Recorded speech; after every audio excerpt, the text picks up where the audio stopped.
Hey nerds, Farmer Jesse here. Welcome to Growers Daily, your daily dose of ecological farming insight. It is Monday, March the 3rd, 2025, and today we're going to talk about the importance of being challenged, irrigation advice, and some big old spring mistakes to avoid. So let's do it.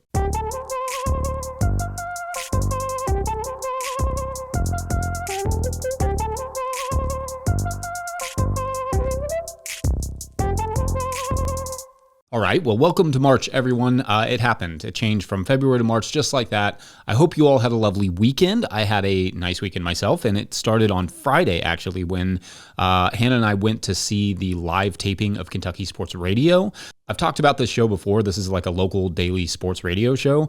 It was kind of somewhat the inspiration for this show, although it is, could not be more different. But anyway, they will do remotes sometimes in various locations all over the state. This one just happened to be at the new soccer stadium in Lexington for Lexington SC. So I figured, although I'll be purple for the rest of my life, I figured I would go and see the show, how they did it live, how they took questions, all that stuff, and then also check out the soccer stadium there. Hannah noted that if there had been some sort of farm involved somewhere, it may have been like the most made-for-me event ever. So it was awesome. It was a lot of fun. It was like they do like live call-in shows, like they take callers and stuff, which I've always wanted to do. It's a very impressive operation that they have going on. Maybe one day we will get to something where we can take callers. We'll see. I don't know. That'd be fun. On Saturday, we got the soccer fields all set up and ready to go. It was not an ideal weekend in sports for all of my teams, except for my Brighton and Hove Albion Seagulls, who continue to soar. 5 wins in a row is pretty fun. The soccer coaching season starts this week, so I am pumped. So perhaps more interestingly, at least for you all, it is March, but it is also the 100th episode of this particular show. That's roughly 300 different topics, roughly 30 hours of talking, almost every weekday for 5 months straight. What a wild ride it has been. Going back to those first episodes, I was like, what have I got myself into here with this thing? This is without a doubt the most ambitious project I've ever embarked on, and that's coming from someone who has started 4 full-blown farms and a media company. That said, I've started to really embrace and love this challenge. I think we all need to go through those occasional let's just say moly for our little listeners, those holy moly years where you are put into a position where it's sink or swim and you have to perform. Not to bring it all back to soccer, sorry, but I was watching the new Christian Pulisic documentary recently, and he was talking about how he moved to Germany to play for this elite academy for a famous soccer club called Dortmund, and how hard it was, how he didn't speak the language, and how hard the other players were on him because they didn't want him to succeed. They weren't passing to him and basically didn't want him to take their spot on the team. It was just a brutal year for him, but he stuck it out and will become, if he isn't already, one of the best American soccer players of all time. But it required him to go through that really hard period and embrace it. I remember when I was cooking, I went through a period like that where it was my first year at a real legit professional restaurant, and it was profoundly difficult. I felt completely dismantled after that year. Actually, in the first month, I felt completely dismantled. Frankly, I almost quit. But I decided to stick with it with some encouragement from my family and friends. Then at the end of that year, I realized how far I'd come, having just put my head down and kept working. Now, I'm not comparing this show to that or what Christian Pulisic went through at Dortmund. My challenge here is completely self-created and self-imposed, but rather that challenges like these are important. So long as you enjoy what you're doing and working towards, challenges are rewarding. They're fun. They're educational. And this show has presented a massive challenge to me that now I'm in the groove of and having fun with it. I've grown a lot from it, learned a lot in the process, picked up some efficiency tricks in editing, and picked up some interesting farming tidbits in the research I've got to do.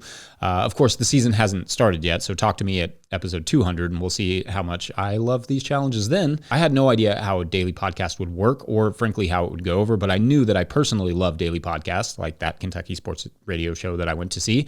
And so shouts to all of you for all the comments and great questions and encouragement, and for watching and listening every day. I know the quality could always be better, and maybe one day it will be, and I guess that is part of the challenge. So anyway, cheers to the first 100, everyone. Let's see what the next 100 look like. Maybe better, maybe worse. We'll see. Now that the growing season is starting and soccer season, and I still haven't changed the oil in my tractor, but either way, challenge accepted. All right, we're going to take a quick break and with our new March sponsors, and then we'll talk about what to think about when designing an irrigation system. BRB. I'm going to tell you that I love you. 100 times a day. You'll get tired of my voice. That's how much I'm gonna tell you that I missed you. Today's episode of Growers Daily is brought to you by So Right Seeds. So Right Seeds is an heirloom seed company that offers fresh, high-quality, open-pollinated seeds. They have a great selection on their website of over 400 varieties, along with a planter's library with tips for growing. They offer cover crops and bulk packs of seed for sustainable home gardening. The instructions on the back of their packets have all the information you need to get started. Go to So Right Seeds, that's S-O-W, and use my discount code NOTILL for 15% off your order. That's SoRightSeeds.com. Today's episode is also brought to you by Peaceful Heritage Nursery. If you're looking for hardy and resilient fruit trees, berry plants, or pawpaw trees, then check out Peaceful Heritage Nursery. Peaceful Heritage Nursery LLC is a mail-order nursery shipping premium quality fruit trees and berry plants across the USA. They specialize in resilient, non-GMO plant genetics for small growers. Their diverse selection includes berries, cold hardy figs, passion fruits, gumi, mulberry, and much more. They're famous for their diverse selection of premium quality grafted pawpaw trees. 5-star Google ratings and customer testimonials attest to their commitment to excellence in quality and service. Find them at peacefulheritage.com and join the mailing list. Once again, find them at peacefulheritage.com. Use the promo code NOTILL for 10% off your first order. All right, back to the show. If you, the listener, are enjoying this content, getting even a small amount of value from it, consider supporting our work over at patreon.com/no-till-growers. I will try to get to questions from everywhere that questions come in, but I will always get to your Patreon questions now. Today's Patreon question comes from Patreon member Nathan Leal Crisp, who asks, quote, when it comes to overhead irrigation, specifically outside, there are so many different designs, models, and other qualities related. As an example, I wouldn't think wobblers would work well with tall corn, especially if you're trying to water the corn and something behind it. There are many that might seem similar, but I've heard examples of overhead irrigation that lasts a few seasons, while others last 10 plus years and are still going strong. So I guess 2 questions for you. What sort of designs are better suited for a specific context and or crop? What types of qualities should be in an irrigation tool or setup for success? Oh, and is there a model that is going more capable of growing a wide variety of crops? Please get as nerdy as you would like. We appreciate the thoroughness. Also, Rocky Top, you'll always be. End quote. All right, great questions, Nathan, and thank you as always. Okay, so being that Kentucky swept Tennessee this year in the regular season, I'll be easy on the Rocky Top part of that comment. But as for the irrigation stuff, there's a lot there, so I will try to be as helpful as I can be and also give you my best piece of irrigation advice sort of towards the end of this segment. So Nathan gave the example of having corn in a plot and wanting to irrigate and wanting an irrigation setup that could potentially irrigate the corn while being tall enough to irrigate stuff on either side of the corn. This needs perhaps actually less of an irrigation solution than a garden planting solution. Like for instance, there are a few things that we do not really overhead irrigate on our farm, at least not once they are like really well established. So that would be like corn, tomatoes, peppers, eggplant, squash, that sort of stuff. No overhead irrigation for those crops once they're like fully growing. We are in a humid climate here and the leaf diseases love it. We personally go to places like the beach for vacation. Those diseases go on vacation to like the subtropics and tropics. This climate is a smorgasbord for fungal diseases and leaf blights, or a veritable smorgasbord if you want to get Templetonian about it. So we place those in plots where we can either dry farm them, which again, we're wet enough to do that, or where we can use drip tape instead of overhead irrigation. Basically, just block those sorts of crops together, which often works out because they are pretty much all heavy feeders. And then you can follow it with like a light feeder afterward. If that's not possible, you can get extenders, telescoping tripods, or even overhead structures for irrigation for things like wobblers. But the higher you get, the more irrigation you'll likely lose to evaporation or blowing away. So unless you have a lot of access to water, I wouldn't go too high. Generally, ideally, you can keep them low. You can also get ground sprinklers that send the water high enough into the air, like tripod sprinklers or circular sprinklers that sort of imitate the ancient dad dance move. So it's possible, but not ideal. to do it that way. The second question is what types of qualities should be in an irrigation tool or setup for success? Well, that really depends on what you're growing, how much irrigation you plan to be using every season, and also a lot of what your water flow and pressure are. Flow and pressure can be modified a little bit with things like booster pumps, digging a deeper well, using larger pipes, etc. But you don't need to do that until you know what you're working with. And in fact, it may not be a good idea to mess with those things at all in the long run. So I suppose that my answer to that is that you need to evaluate your water system before you can really even determine what you can use given your budget. Which brings me to my favorite piece of advice.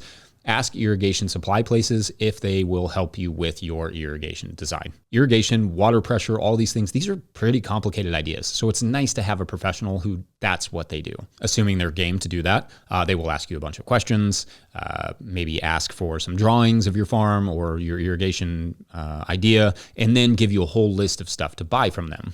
Now, out of respect for the work they put in, you should buy it from them, even if they're giving you a bit of an upsell on certain things. My take is that it's a small price to pay for a consultation service like that. I would just call a few irrigation supply places in the area, lay out your needs, and then see if they'll help you kind of dial it in to make sure you get every piece and part you need. Because a lot of times you're like, oh, I needed an end cap for that, or I needed this filter and not that filter, or whatever. Like, it's good to get those details directly from somebody who knows what they're talking about. If you like that person, or if they just offer an irrigation consultation service, go with that. Indeed, having an irrigation consultant, even an established farmer, is not the worst idea either. Alternatively, there is a lot of rough information online to get the exact system you need. It just may take a lot of work on your end. Like with most things in farming / life, it either requires your own labor or paying for someone else's labor. Your call. And for me, whenever I can afford to hire a professional, I prefer that. But also, it could be a good challenge if you're into that sort of thing. It's kind of a theme today. Anyway, I know that's not a very satisfying answer, but irrigation is not something I can just say, buy this, you'll love it. Because as is the reality for everything in farming, it just depends on your context. Last thing I'll say, though, is that I do plan to modify our irrigation here in the coming months if I get the time. So definitely more on irrigation in the future. I will no doubt be talking about that when the time comes, because that's kind of my thing. I mean, not irrigation, just talking about stuff. All right, well, let's take a quick break. And when we come back, some spring gardening mistakes to avoid. I know them well. Be right back. Today's episode of Growers Daily is brought to you by Harnwah Greenhouses. Harnwah Greenhouses has pioneered controlled environment agriculture since 1965, partnering with market gardeners and farmers across North America to deliver turnkey greenhouse solutions. Their unwavering mission is to support growers' success through innovation and expertise in design, manufacturing, and installation. Harnwah Greenhouses are engineered to withstand high wind and snow loads, providing optimal brightness, increased yields, rapid ROI, and long-lasting durability. With over 20,000 projects completed, they are more than a manufacturer. They are a trusted partner. Their structures foster sustainable, energy-efficient ecosystems that drive profitable, resilient agriculture. In 2025, Harnwah is introducing a new low-tech, high-tunnel model starting at just $2 per square foot, offering open field growers an accessible entry into controlled environment agriculture. Learn more at harnwah.com. That's HARNOIS.com. All right, back to the show. All right, so how about we kick off March with some important but general tips about what not to do going into the growing season if you want to have a successful spring, which you may be surprised to hear that signing up to coach 2 soccer teams is not on that list. But let's get to some of the things that are. Okay, so the first thing you have to be conscious of heading into your spring is not planting anything too early. I know we've already touched on this quite a bit, so no need to go too far down this rabbit hole, but outlier weather events like warm spells do not cancel our historical weather patterns. Yes, every single year has been on average warmer across the globe since the 70s, but averages mean that you can still have very cold days and nights, just that when all of them are added together, the sum is divided by the number of days. That number is higher than the year before, every single year. Now, I'm not saying that because I think adults need to understand how to do an average. I'm saying that just to point out that warmer years every year does not mean every day is just straight up warm, or that the frosts necessarily stop earlier or aren't as hard. So don't make assumptions and don't jump the gun. That's advice number 1. Number 2, don't get lazy about protecting crops, especially not tomatoes and peppers and basil, etc., that are not cold hardy.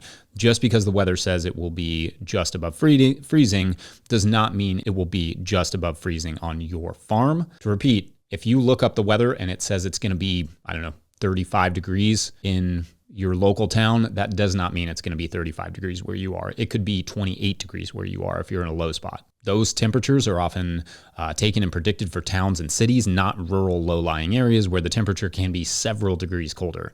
Buildings and concrete, all that stuff, trap several degrees more heat, so the readings may not be the same for you as they will be in the city. This could also mean bringing plants inside from the greenhouse on really cold nights, so an extension of that tip would be to not plant more than you can protect. Like if you don't have ample row cover or ways to keep the plants alive down to a hard freeze, don't plant them. Keep them in the greenhouse if you can.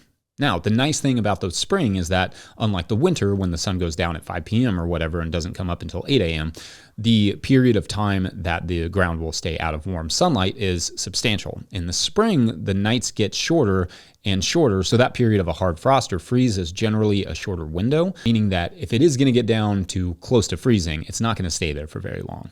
Another tip would be to take advantage of the downtime. Like if you get a cold or wet or windy day where work is hard to do, find something to do that you will not want to do later when you're busy. Like an oil change on the tractor, fixing your irrigation, cleaning stuff off the ground. This is really just my list, but it's the last chance. Another thing that's important to keep in mind is that you have time.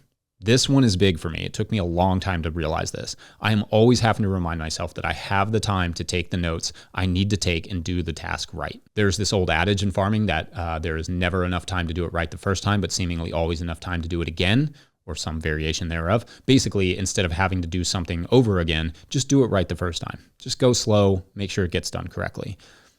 Also, with the notes thing, if you want to have a better garden plan next year, it requires you are vigilant this year in taking notes and tracking what you plant, when you plant it, all that stuff. Even if it's a single spreadsheet that includes what you planted when, how much you harvested when, you can go through that data next year and really start dialing things in. Anyway, I hope that's helpful for your spring, which I will remind you is not here yet for many of us, so relax.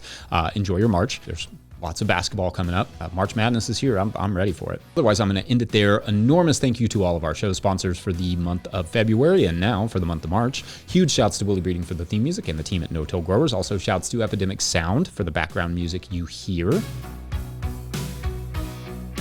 Pick up a copy of the Living Soil Handbook or the Seed Farmer at no-tillgrowers.com. Big thank you to everyone over at patreon.com/no-tillgrowers, where at a certain level, or if you just bump up from one level to another, or you sign up in the month of March, you get a shout out on the show. So big shout outs today to Papa John Misty.